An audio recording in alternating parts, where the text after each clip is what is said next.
Good morning and welcome to the Regional Transportation Commission of Southern Nevada's first public meeting for proposed transit service changes later this year. I'm Catherine with Media, Marketing, and Public Engagement for the RTC. To allow for public participation, the RTC is accepting public comments via email at getconnected@rtcsnv.com. Again, that's getconnected@rtcsnv.com. Comments can be submitted to be read out loud to be added to the written record. Additionally, comments or questions specifically concerning the proposed service changes can be submitted on the YouTube live stream of this meeting. We will provide several breaks in the presentation to address questions as we go, and we will hold a final question and answer session at the conclusion of the presentation. If we happen to have questions beyond the 1.5-hour meeting time, we will provide answers via email, and all questions and answers from this online session will be posted online at rtcsnv.com by early next week. I'll now turn the time over to Francis Julian, Deputy CEO of the RTC. Thank you, Catherine. Good morning. Thank you for joining us this morning to learn more about the proposed transit service change effective August 8, 2021. While we had to cut service last year in response to the severe drop in sales tax and ridership, which are our two main funding sources, I'm really happy to say that we're restoring and enhancing transit services this year thanks to the federal stimulus funding. As I was talking about the federal funding, the RTC received $303 million for transit and paratransit services. The proposed service changes are part of our onboard, our community long-term mobility plan, and were slated for the future service changes. The proposed changes will connect approximately 185,000 residents who previously did not have access to transit services or paratransit services into the transit, and they'll be connected to employment opportunities, schools, and other essential services. And these enhancements will help provide more equitable service across the valley.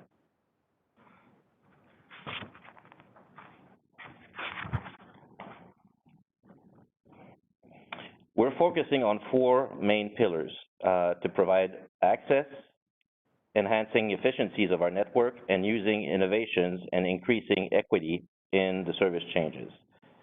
For access, we're implementing a really large expansion of our service transit area and providing transit to about 183,000 residents. This will include 2 new routes and several extended routes that will introduce basic fixed route transit access to those that are currently unserved but needed. These service will also provide transit to nearly 10,000 people living in poverty. For efficiency, we're introducing an innovative pilot that will provide on-demand services as a paratransit and fixed route hybrid system in the expanded service area of the Southwest and West Henderson, helping to reduce the cost per passengers of the traditional paratransit models and improve access to transit. For innovation, we're implementing our first transit lab initiatives. This initiative will allow to increase the Charleston route by up to 25% of the current speed that it operates in.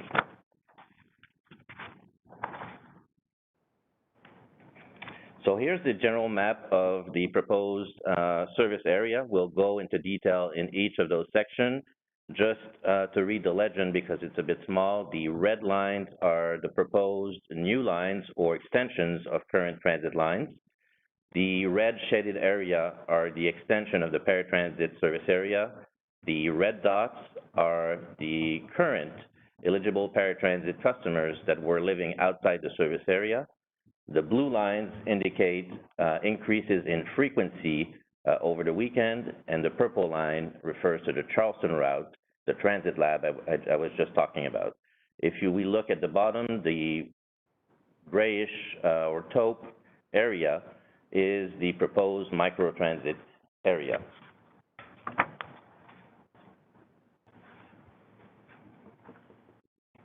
So let's talk about all the benefits of this service change. So from an access and equity standpoint, as I was mentioning, we're servicing 185,000 residents who previously did not have transit services. 21,000 of those residents are currently living at poverty level, 18,000 are senior citizens, 13,000 have a disability, and 79,000 are non-white or Hispanic. And once again, we're improving access to more than 300 eligible paratransit customers. These connections will also connect 23,000 residents to employment opportunities, 7,000 of which are resort corridor employees that do not have access to transit, 43 new childcare facilities and or school, and 6 grocery stores. The total cost for this service change is approximately $6.9 million. This will actually bring our service level to approximately 97% of our pre-COVID levels. So now let's dig in and look at each of the regions one by one. So for the Southwest, as I mentioned, this will be a hybrid model with a paratransit and fixed route microtransit that will service 69,000 residents, almost 14,000 employment opportunities, 4,000 of which are in the resort corridor, 13 childcare facilities and school, and 4 grocery stores. It's important to note that the Southwest was one of the largest growing neighborhood in our community, so transit will definitely be welcome here. So talking about the microtransit pilot, what is microtransit? Microtransit are smaller vehicles that will allow us to do door-to-door service for paratransit, just like regular paratransit, and door-to-bus stop first mile connection for fixed route customers. So as an example, and these will all be shared rides. As an example, if somebody lives in the Southwest that utilize fixed route, within half an hour, they can either call our call center or utilize our Future mobile app to hail a vehicle. A vehicle will come and pick them up. On their way to their nearest bus stop, it might pick other fixed route passengers and paratransit customers. All fixed route customers will stay within that shaded area that we see on the map, except for paratransit, which is going to be a door-to-door service, meaning that a paratransit customer can actually leave that zone and go anywhere in the service area.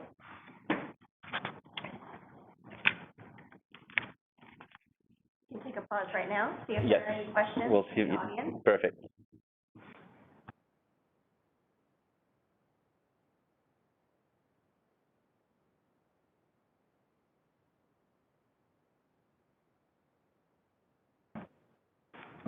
Okay, we do have one question about microtransit specifically. Why was this location in Southwest and West Henderson chosen? That's a really good question. First of all, in our expansion, this was the largest area to cover with fixed route and regular paratransit, which is really costly. We do believe that there's a dual opportunity for, first of all, let me mention that the microtransit will be a pilot, so we're testing the technology because we have strong belief that this will allow us to save costs. So basically, we're stretching the tax dollar payer by doing this pilot, and because it was one of the new zones and the largest one. So that's mainly the reason why microtransit was chosen for that reason. Thank you. A couple of follow-up questions. How long is this pilot expected to run, and is it going to be a 24-hour service? So the service for the microtransit will mimic exactly the route, so from approximately 4 o'clock in the morning till midnight, just like the fixed route services that will run. And for now, the pilot is slated for a 6-month period with a possible 6-month extension. One other question, will paratransit now share rides with this microtransit? Is that what I'm understanding? So if I'm understanding the question correctly, if paratransit customers will be sharing ride with fixed route customers, the answer is yes. They will share ride. There will definitely be some exceptions. Cognitive customers will have regular paratransit services. One last follow-up question. Are the microtransit service going to be served on paratransit via? Yes, it will.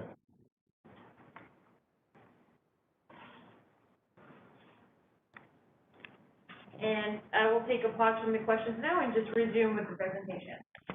Perfect. Thank you, Monica. So for the West Henderson section, so you can see the same colors. So the microtransit pilot actually is in effect in that same zone. We consider this a one big microtransit zone. But for West Henderson, you can see now with our fixed route, we're actually servicing the all the way to the M casinos and along St. Rose Parkway, which was something that the community really asked for a number of years. And we are now servicing all the warehouse on Raiders Way and Volunteer Street. So once again, 20,000 residents in that small zone will now have access to transit.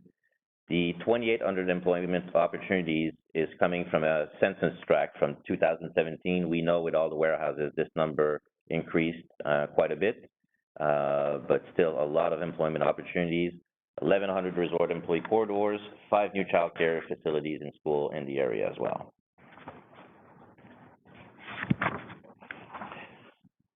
The new Horizon Ridge that will actually expand all the way to Cactus in the southwest as well provides a new connection and new opportunities in Henderson as well. It actually helps covering a gap, that an inlet that we have where no paratransit customers had access to paratransit in the past. And once again, 11,000 residents will be served by this route, over 1,000 employment opportunities, and 4 child care facilities and schools.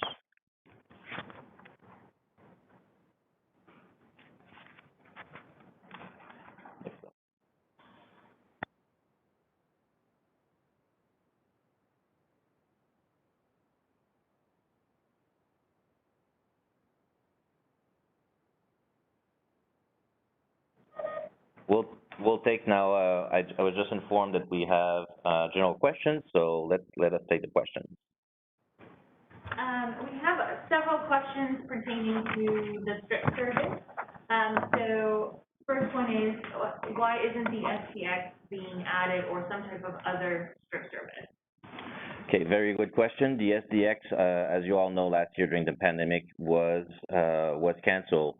The SDX vehicles are actually being retired right now. These vehicles reached their useful life, and we will actually enhance the DUCE services going forward. So you will see much more frequency on the DUCE, but we will maintain one resort corridor transit line.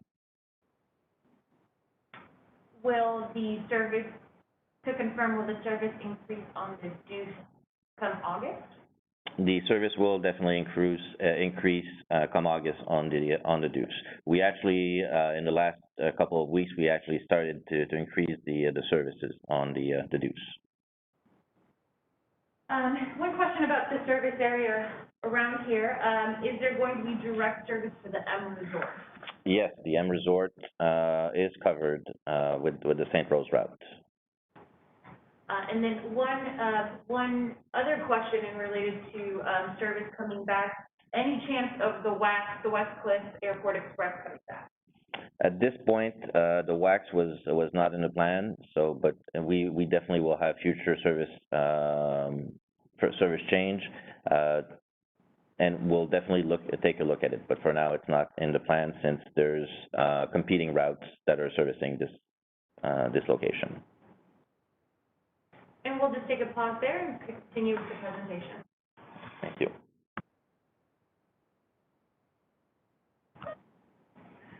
So now let's go to the northwest area of town.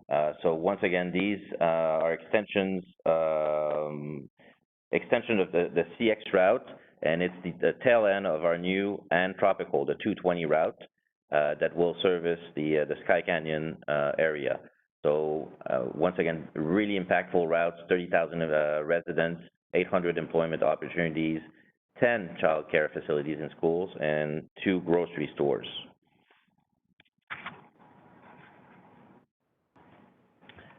I was just mentioning the Ann and Tropical route. This is obviously the other portion that goes all the way to North Las Vegas.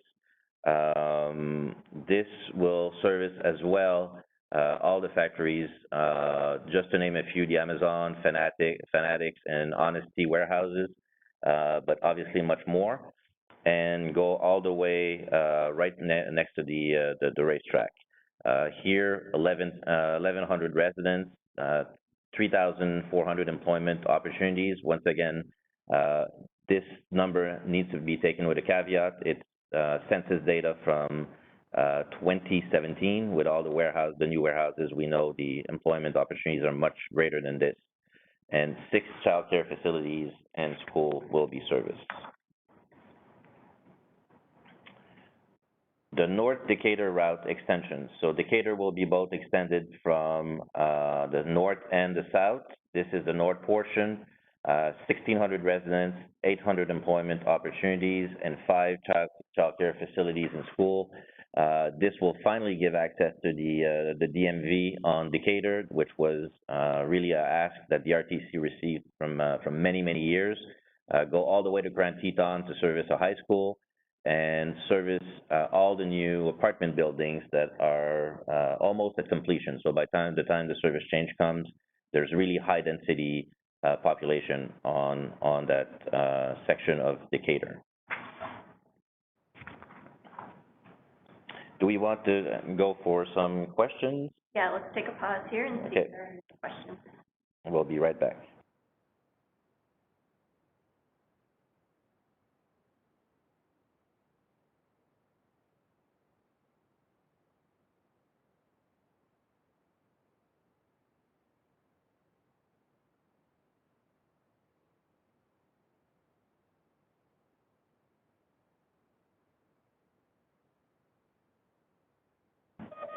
Okay, we do have some questions.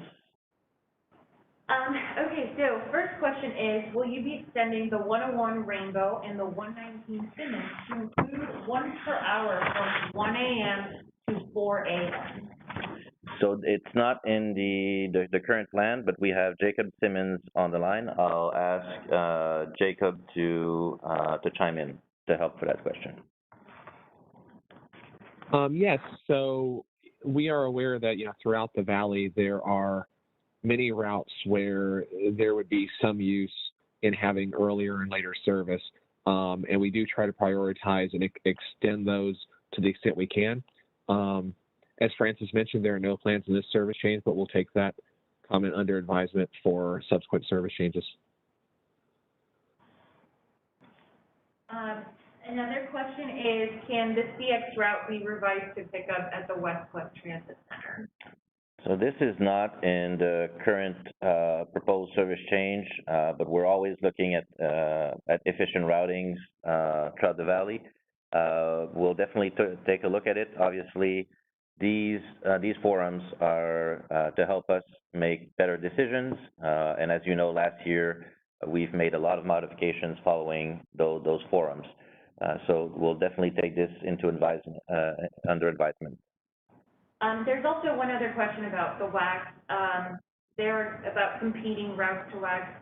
We had a direct WAX to McCarran that took 1 hour. Now it's 1:45 and requires transfer at the transit center.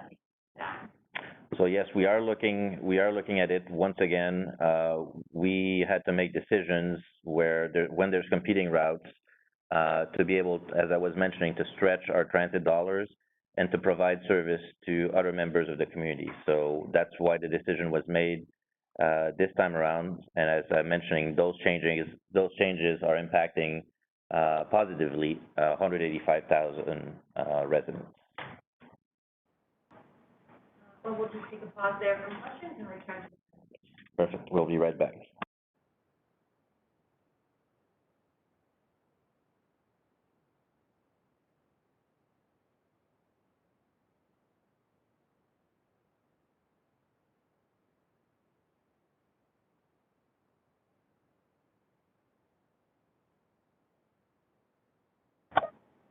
Okay, we're back. So the urban core routes. So here, let's let's go through all those changes. So those are the lines. I'm talking about the lines that are in blue on the map.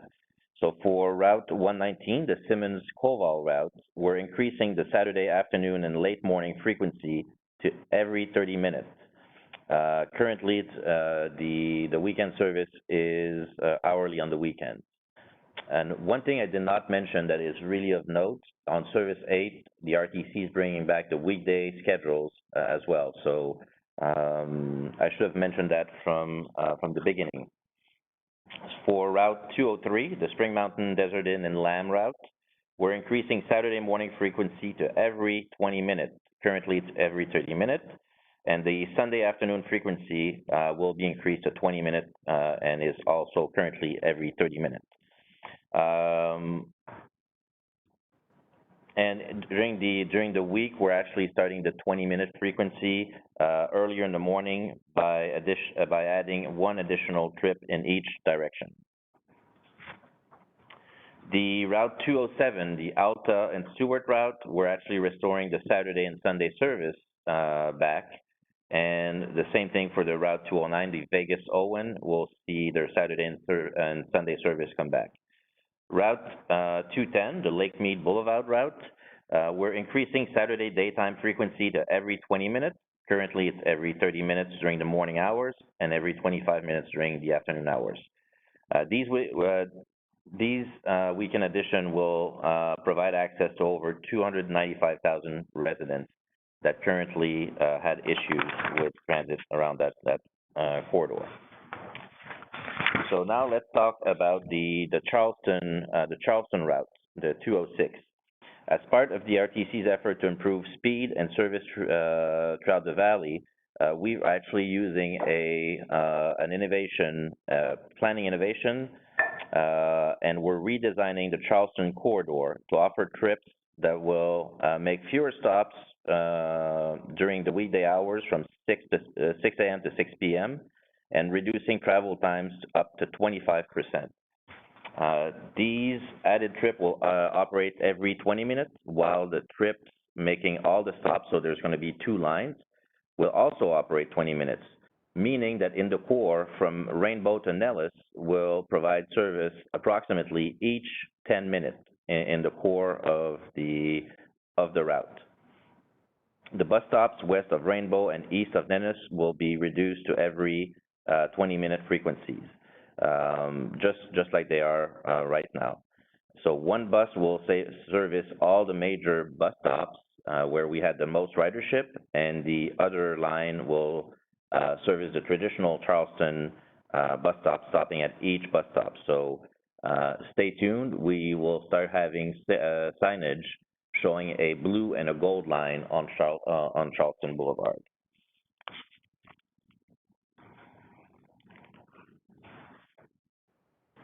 So what is the timeline for all of this? So from April 15th to May 31st, we're seeking public comment and feedback during a 45-day public period. If you did not take the survey, please, we'll give you the link to the survey after this call. Catherine will talk to you about the link on how to go take that survey. And after the May 31st period, we'll seek the RTC board approval. We'll most likely do some changes to following all the comments and then seek approval. And on August 8th, we'll enact the proposed transit service change.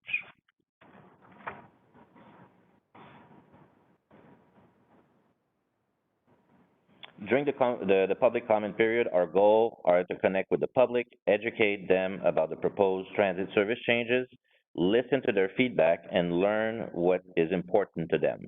As I mentioned last year, when in our learning period, we actually heavily modified the service changes we had. So we're always on the lookout for the comments that the community gives us.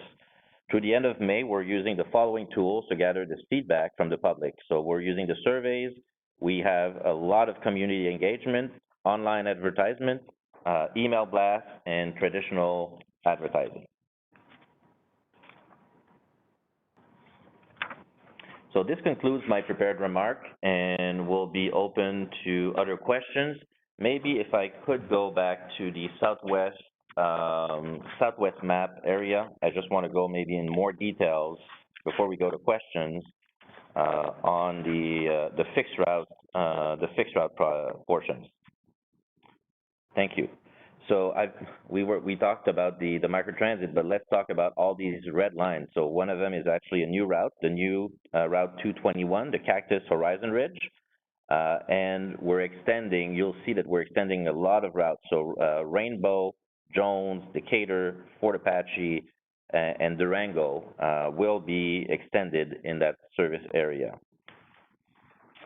So we now can go back. I'll go on mute, and we'll come right back to answer some questions.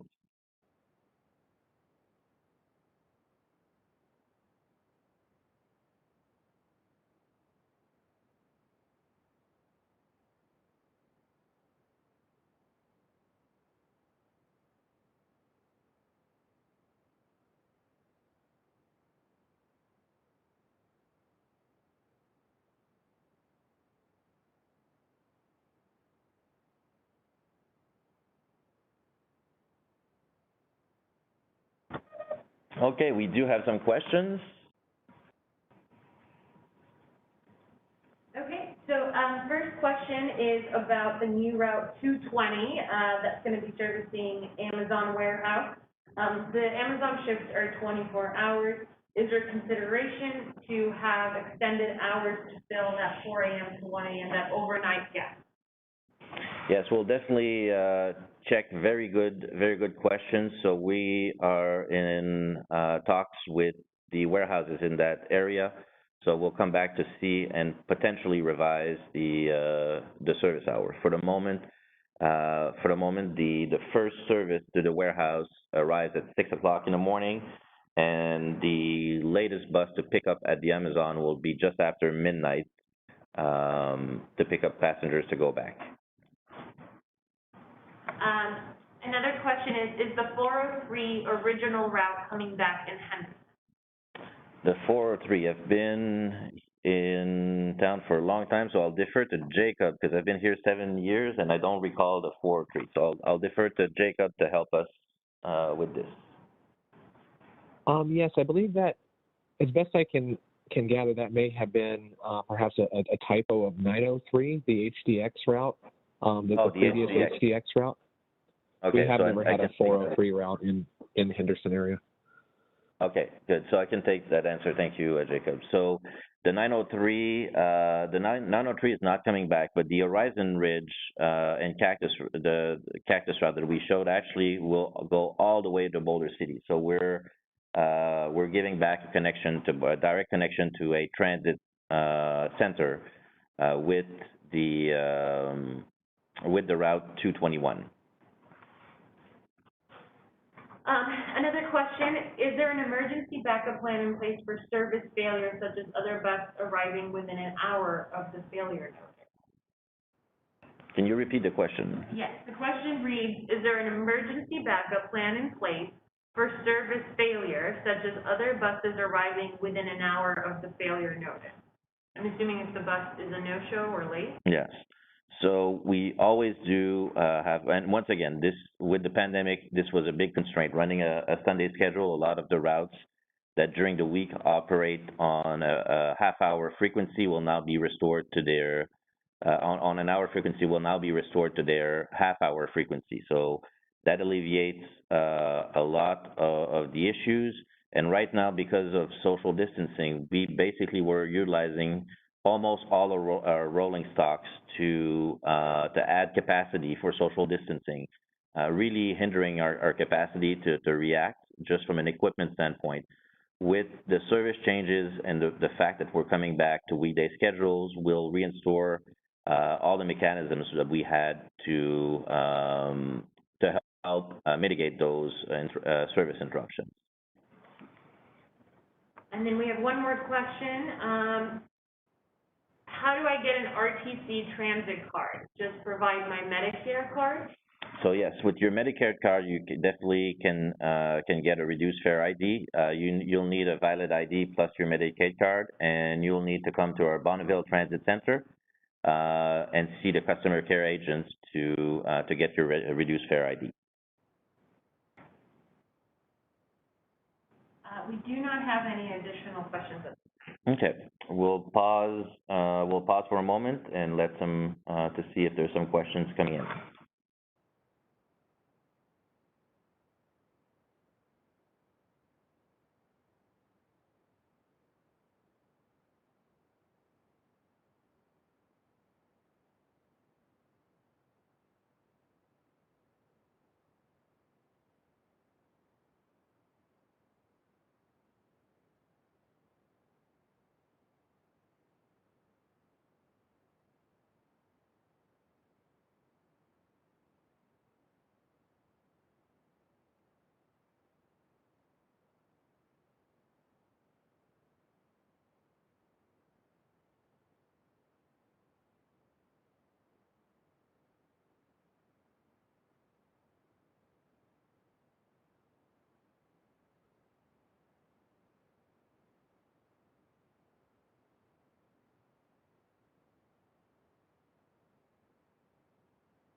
We do have a question, I believe.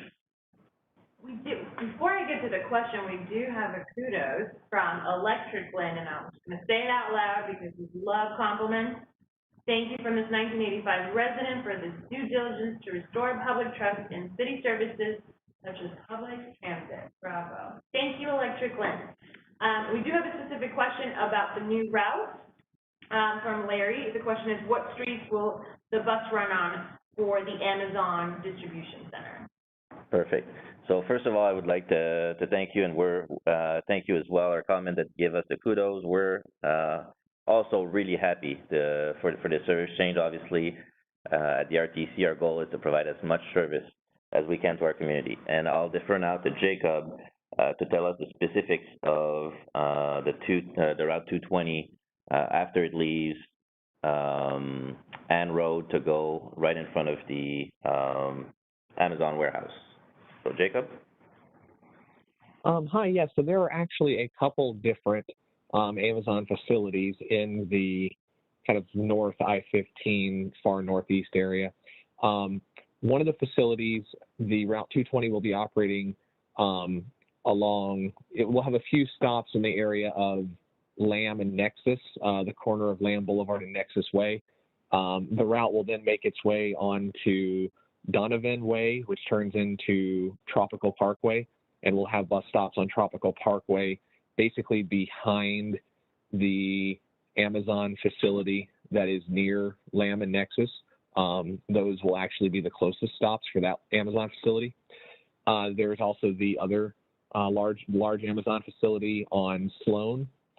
We will have bus stops, a few different bus stops along Sloan, excuse me, between El Campo Grande and Tropical Parkway.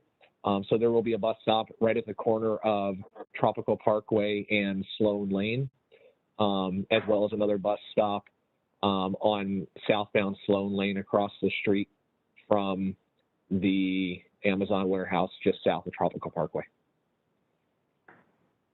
Thank you, Jacob.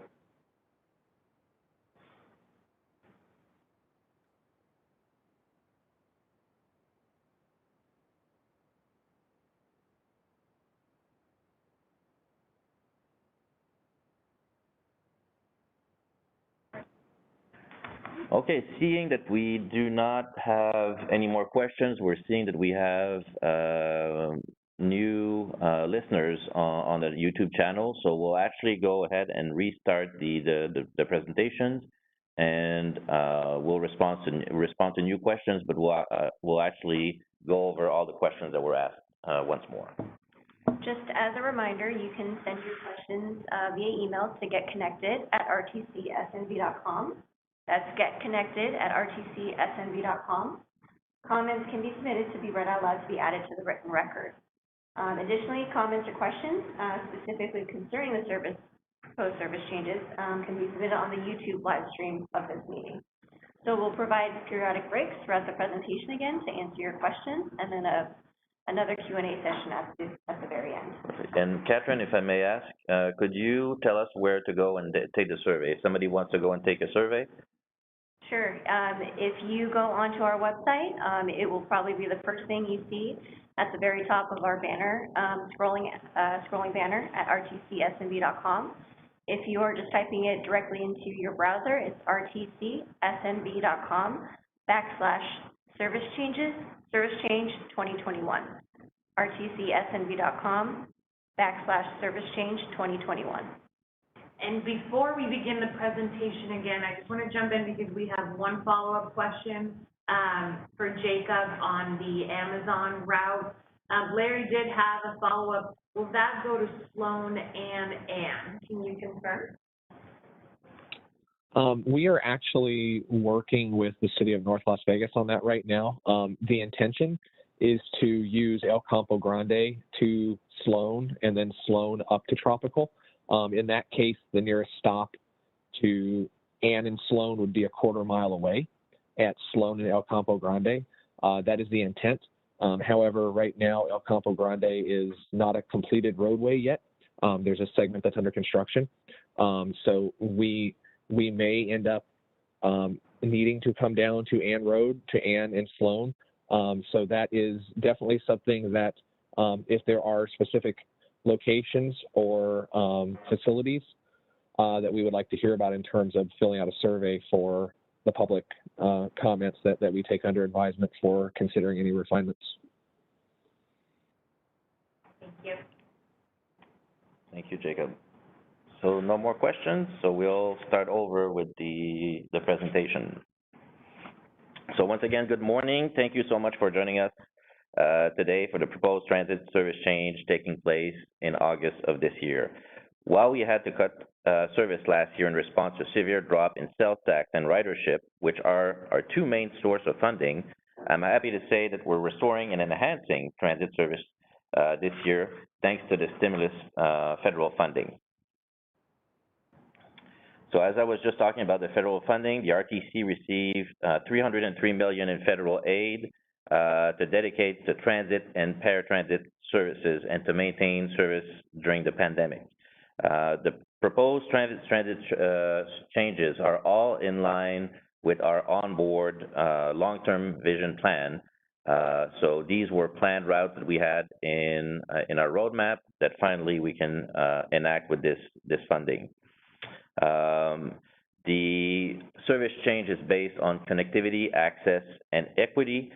Just to start talking about stats, this service change will actually service over 185,000 residents who previously did not have access to transit services, and we'll see over 380 eligible paratransit customers will now that were outside the service area will now have service in those areas.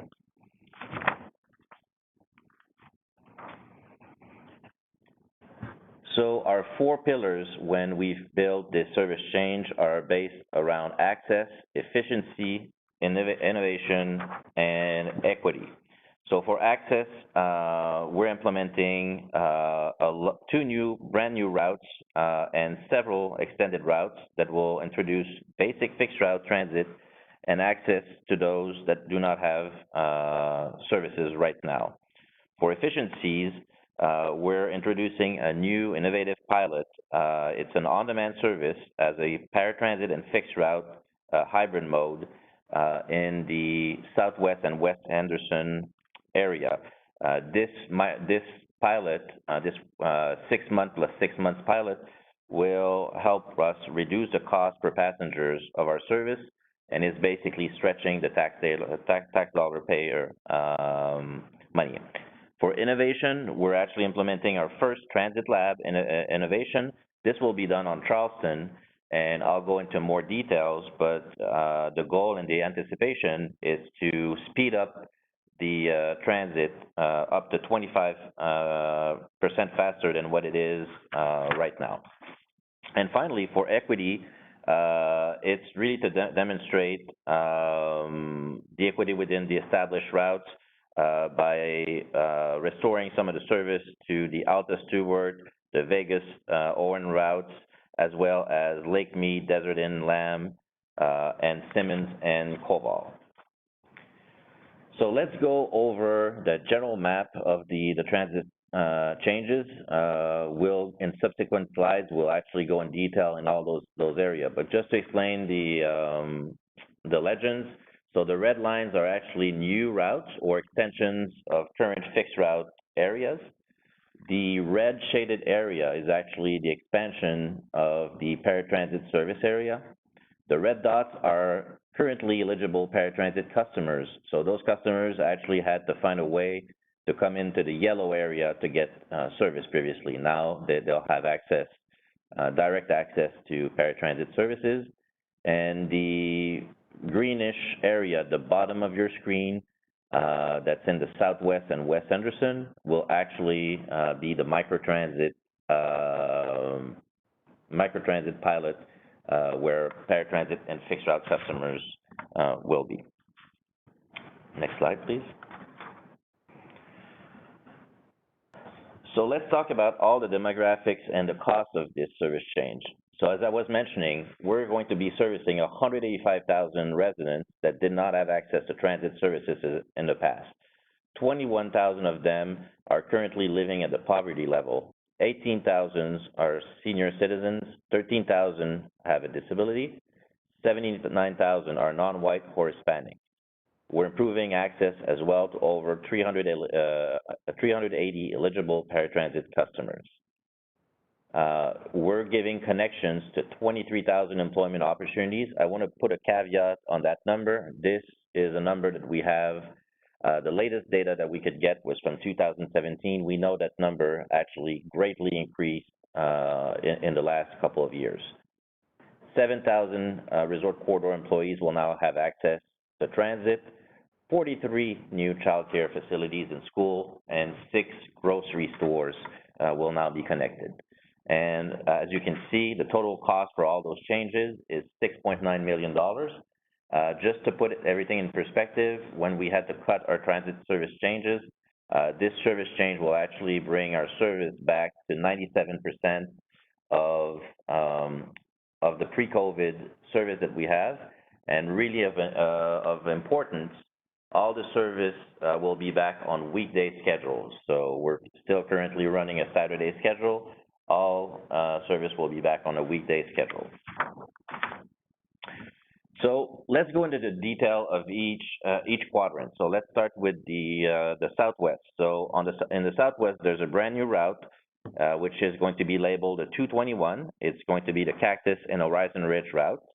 And we are extending the following routes as well. The Rainbow, the Jones, Decatur, Fort Apache, and Durango route will all be extended, as you can see.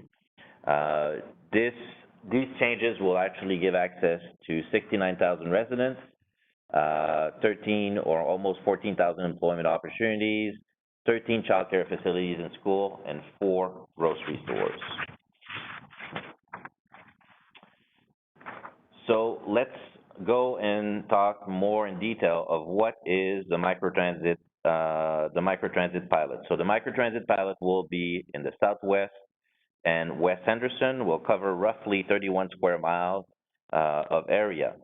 How does microtransit work? It's an hybrid model where both fixed route and paratransit customers will ride together in a paratransit vehicle. It's an on-demand service, so either you can call our call center to book a ride or use our mobile app.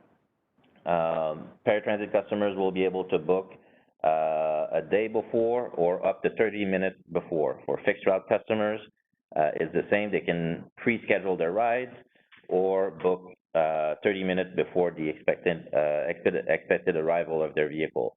The vehicle will actually come, it's a door-to-door service for paratransit, meaning that a paratransit customer will be picked up at his door, can go anywhere throughout the shaded zone of the microtransit area, or if they wish, go anywhere in our current service area, anywhere in the valley.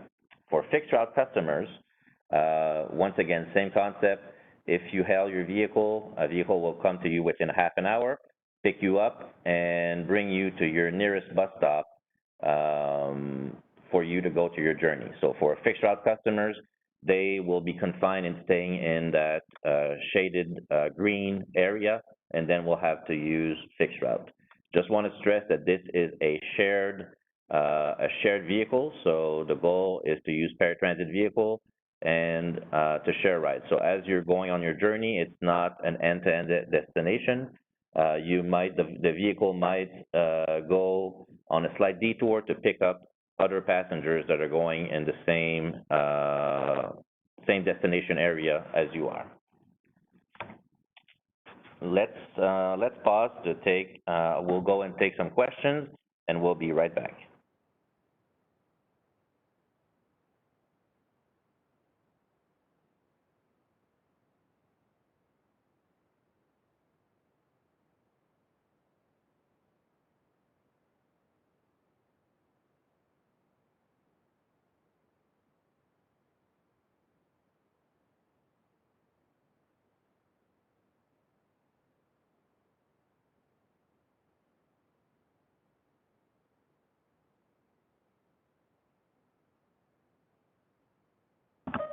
Okay, we're back, and Monica is going to ask me the questions. So we have a couple of questions in regards to the microtransit pilot. First one, why was this area chosen specifically for microtransit? So a couple of reasons why it was chosen. First of all, it was a new area, so we're doing a pilot. When we do a pilot, we tend to choose new area to serve. And it was we wanted to do a pilot in a larger area. So by combining both West Henderson and the Southwest, we're capable of seeing and really testing those new technologies to see how good they are. So. And you mentioned that this is a pilot. How long do you expect the pilot to last?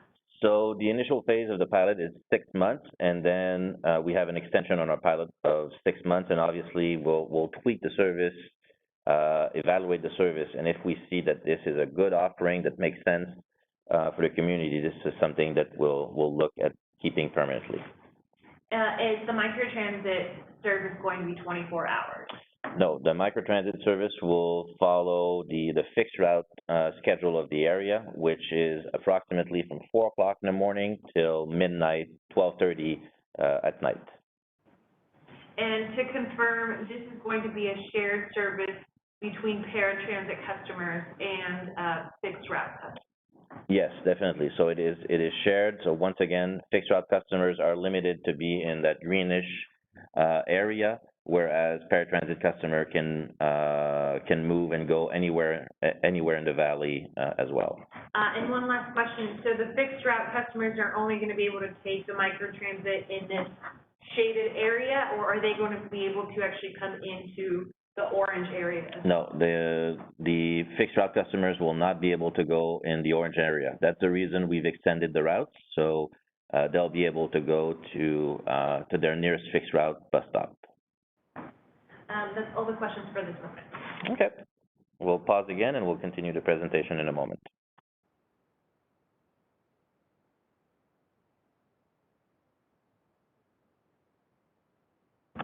Okay, we're back. So let's go to West Henderson. So West Henderson, as I was mentioning, will have that same microtransit area as well. So here, what we can see as well is, once again, the extension of the 221, the Cactus and Horizon Ridge, that is going to serve as the southwest as well. We're changing the Route 122, the Maryland Parkway in West Henderson, to be extended. So as you can see, the route now goes all the way to the M Resort and goes where we have now a lot of warehouses on Volunteer and Raiders Way area. So in this area, we're actually servicing 20,000 residents, 2,800 employment opportunities. Once again, I'll put the caveat that this is 2017 data. With all those new warehouses, we know the number is much greater. And 5 new childcare facilities and schools.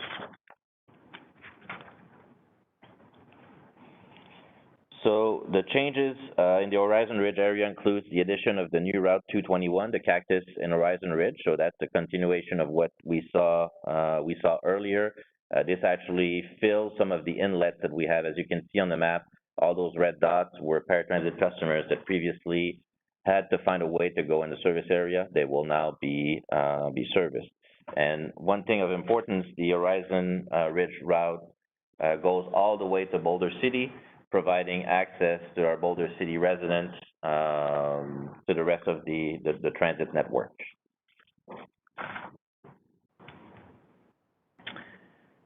Okay, now let's move to the northwest portion of town. So a brand new route, the 220, the Ann and Tropical route, will actually extend in the Sky Canyon area, and we're also extending the CX route in that area.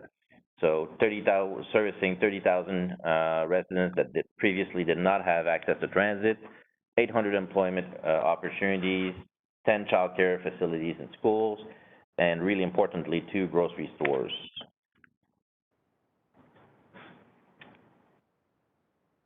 So we talked about the Ann and Tropical. Here is the rest of the route. So obviously all the way along Ann and then Tropical Avenue, going all the way to the racetrack and servicing all the warehouses, the many Amazon warehouses and the Fanatic, Honesty, and I'm obviously forgetting quite a few, but a lot of warehouses in that area.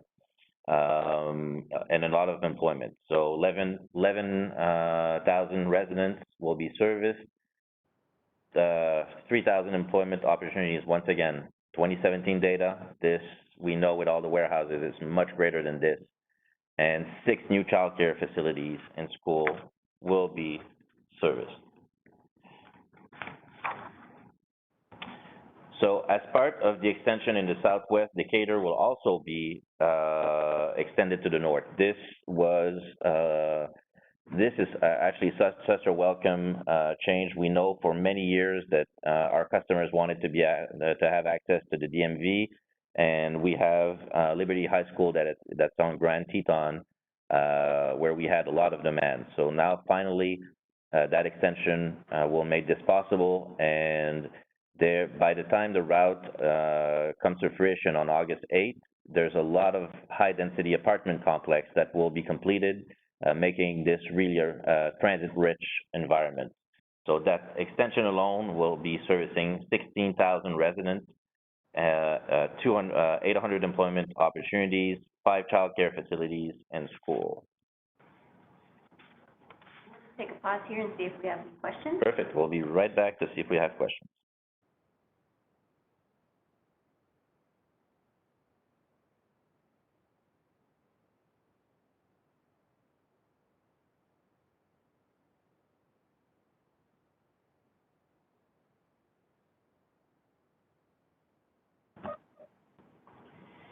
Okay, we have a couple of questions about, the routes that we just talked about. So the first question, the new Route 220, that goes to Amazon, there's been some conversations about the timing. Is there consideration about adding service overnight between 4 a.m. and 1 a.m.? So for the moment, we did not look at this, but this is a question we got previously as well, and we actually will look into this. We'll recontact the surrounding warehouses to see what kind of need there is. But I welcome this kind of question. This is the whole goal of the public comment, to make modification to our offering, just like we did last year in the service change. So thank you for that insightful question. Now, heading to the south part of the valley, there's a question about the other new route, and is that going to be providing direct service to the front of the M Resort? Yes, it will. Not the front. It will be on St. Rose or Las Vegas Boulevard. So not directly in front, but within an easy 2-3 minute walk. We've gotten a lot of questions about the WAX, the West Pleasant Airport Express. Is that coming back? Unfortunately, there's no plan for the WAX to come back because there is an alternative route. I know they're longer. Right now, what we're trying to do, as I was mentioning, is stretching the dollars and provide as much service to our community as we can. So once again, these changes are now providing access to 185,000 customers that previously did not have access to any kind of transit in the past. A follow-up question to that, can the CX route be revised to pick up at the West Coast campus? So for the moment in this plan, obviously it's not. It's something that during the public comment we'll definitely look at, since we're actually modifying the CX to go to Sky Canyon, and we might we'll definitely take a look at this. And we'll just take a pause right there, and we can. Okay, let's resume and let's go to our urban core. So once again, just to do a little recap on the legend here. So the blue lines are frequency increase mainly on the weekend, and I'll be talking about our Charleston Transit Lab Innovation service. That is the purple line. So let's start with the blue line. So the Route 119, Simmons and Koval, we're increasing Saturday afternoon and late morning frequency to every 30 minutes. Currently, the weekend service is hourly. The Spring Mountain and Desert Inland, or the 203, we're increasing Saturday morning frequency to every 20 minutes and increasing Sunday afternoon frequency to every 20 minutes. Previously, those services were half hour. We'll start every 20-minute weekday frequency earlier in the morning by adding one additional trip in each direction. So basically, the 20-minute frequency will be there 20 minutes before it used to be previously. On the Alta and Vegas and Owen route, so the 207 and 209, we're restoring Saturday and Sunday schedule. And on Lake Mead Boulevard, or the 210, we're increasing the Saturday daytime frequency to every 20 minutes. They're currently running each 30 minutes during the morning hours and every 25 minutes during the afternoon hours. So now let's talk about the Charleston route. So in transit, it's really important to improve the speed of our service. By improving the speed, we're improving the service to our residents. So through the way of innovation, we'll actually be introducing two sub-routes. So we'll call them the 206 Blue and the 206 Gold. So one of them will actually run from Rainbow to Nellis and only service the high frequency or high ridership stops. It will run each 20 minutes, while the rest, the blue line, will actually service the whole Charleston line from one end to the other exactly the same way that it did before. The result of this is when you look at the corridor, so from Rainbow to Nellis, we're actually improving our frequency from each 20 minutes to approximately servicing these stops each 10 minutes, hence really speeding up the service that we're providing. So I don't know, before we go to the next slides, if we have specific questions on this. We do? Okay. Okay, we've had some questions about strip service. Are there any plans to bring back the SDX or supplement with new, strip services? So, very good question. So the SDX will not come back for a couple of reasons. The first one is those vehicles reach their useful life, so the vehicles are being retired as we speak. But what we definitely are doing, and we started this a couple of weeks ago, we're starting to increase frequency on the Deuce. And starting August 8th, the frequency will be greatly improved on the Deuce service. So it still will go from Fremont all the way to the South Strip 24/7, but we'll definitely ramp up the frequency of the service. Great. Next question is, will you be extending the 101 and 119, the Rainbow and Simmons, to include once per hour in overnight hours? So this is something we're always looking to improve. We know that there is demand. For this first phase, we will not extend those hours, but this is part of our roadmap, and it will definitely be part of subsequent service changes. And one last question, is the 903 or the HDX, going to be coming back in? So no, the HDX is not coming back, but the good news is for Boulder City and the students going to CSN, the Horizon Ridge or the 221 will actually give service all the way to Boulder City and connect with the rest of the grid and all the transit lines. I have no other questions. Okay, so we'll continue with the presentation then.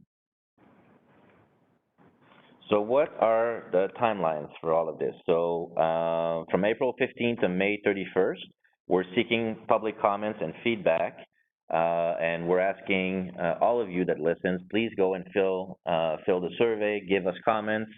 It's always useful for us. So once we receive and look at all the comments and potentially make some changes, on June 10th, we'll actually seek the RTC board approval for those service change. And if the board approves all the changes, we'll enact the changes and start the new service on August 8th. And I'll be reminding that, once again, we're coming back to weekday schedule starting August 8th. During the public comment period, our goal is to connect with the public, educate them about the proposed transit service change, listen to your feedback, and learn what's important to you. Through the end of May, we're using the following tools to gather the feedback. So the surveys I was mentioning, so you just have to go on our website and you'll see there's an easy link to go and take the survey.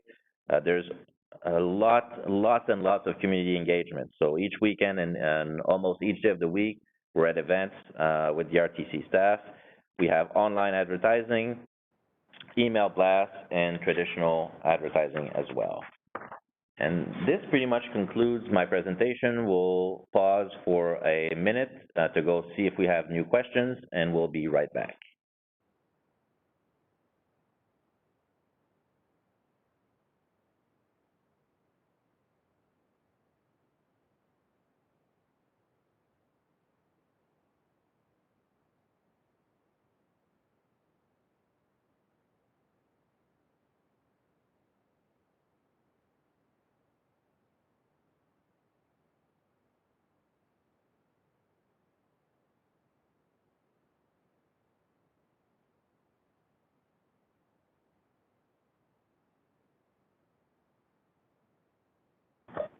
Okay, we do have a couple of questions. So Monica, please. So we do have a couple of questions in relation to fare. First question, are all RTC buses free now? No, the RTC buses are not free. So the standard fares are in place. So for residential, it's still $2 for regular fare and $1 for reduced fare. A follow-up to that, will the RTC be making any changes to bus fare? We're not planning in the near future to make any changes to those fares. We do have a question about service in the southwest. We can just go back to that slide really quick. Will there be an introduction of bus service from Mountain Edge area heading west of Mountain's Edge or east? Yes, as you can see on the map, the Cactus route actually accomplishes that. And on top of this, you have the microtransit service. So depending on where you're staying, the microtransit within a half an hour of you either calling or using your app to have the vehicle will actually pick you up at your door and bring you to your nearest bus stop in that area.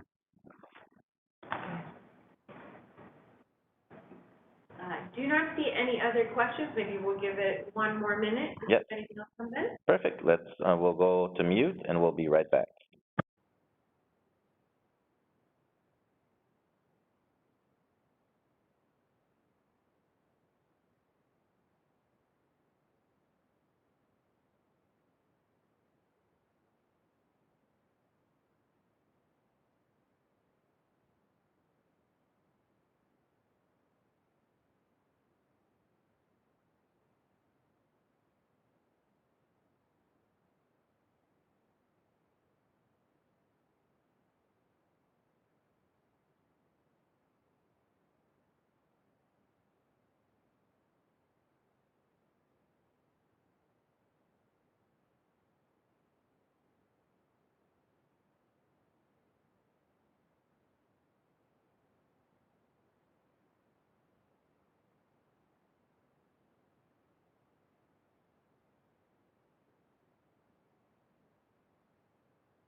Okay, we have a couple of questions, and I will be phoning a friend, Jacob.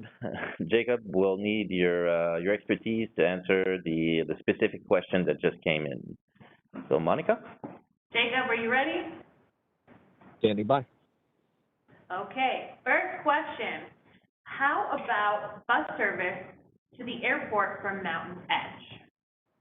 So if you could tell us what the easiest pathway would be. So let's say you take microtransit, you go, which route would be the fastest to then access the airport?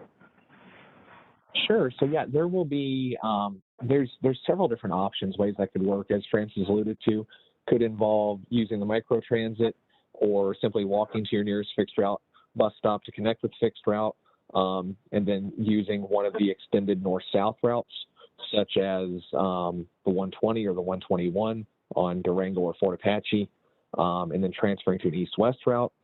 It could also involve using the new east-west route on Cactus, the 221, and then making transfers over towards our South Strip transit terminal, and traveling to the airport. So it's really going to come down to, in the end, the specific times of that one needs to be at the airport for individual trip planning. But because Mountain's Edge will have north, south, east, west, and microtransit options, there's several different possibilities for how that could work. Perfect. Thank you, Jacob. And stay on the line, please, because we have a specific question Maybe we'll have to respond by email because this is really a really precise question. The question is, will you be bringing back job 6774, which is basic at water in downtown Henderson? So that question is specific really to bus stops along Water Street, and we are working with the City of Henderson regarding that.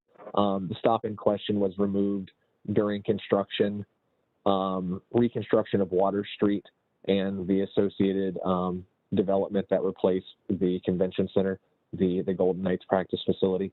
So we are beginning discussions with the City of Henderson regarding how best to proceed in that regard and how best to serve that area. Thank you, Jacob. And we'll go on pause a minute and just to gather more questions.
Yes, we do have one more question.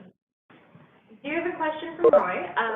Will there be more stops at Terminal 1 zero level? It seems every time I'm working as a shuttle driver at the airport, there's always 3 RTC buses and, one usually doesn't have a spot to park. Yes, unfortunately, we will not have more stops. The locations the RTC have has been restricted by the airport, obviously, with all the shuttles that you're mentioning. This is the area, dedicated and reserved to transit.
Okay, we have a couple of questions. Monica, if you...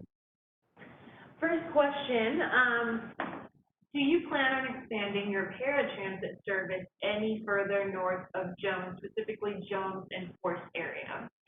Yes, that is actually, we're pulling it up right now. As you can see that service area, the shaded area is the service area, and it will include that intersection. And we have one more question about fleet. Will we continue seeing the double-decker buses, or are they being replaced with newer vehicles? So you will still see, we've been replacing double-deckers for quite a while. We are keeping double-deckers for the Strip, the resort corridor, but on occasion, you'll still see some of the Strip overflow buses on certain routes, but you'll see less and less of them.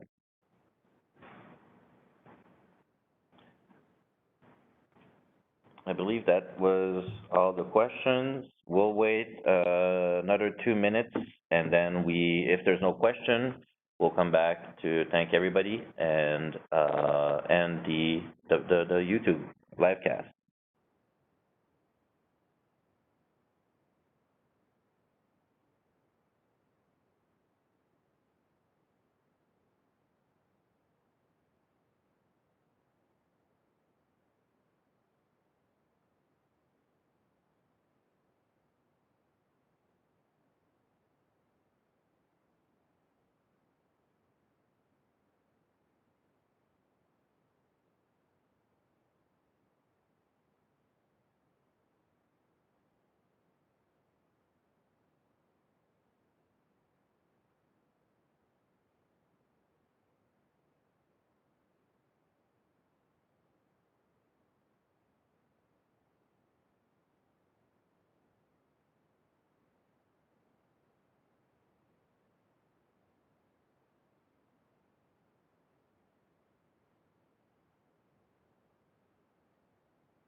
So thank you to everybody who was able to join us today for the first of 5 public meetings for the proposed transit service changes later this year. We appreciate your time, and if you or anybody you know wishes to join us later, we'll be back at 5:30 p.m. today for our second public meeting. And as a reminder, please go online to take our survey at rtcsnv.com/servicechange2021. rtcsnv.com/servicechange2021. So thank you to everybody and have a great day. Yes, and thank you, Monica, Jacob, and Catherine. Have a good day.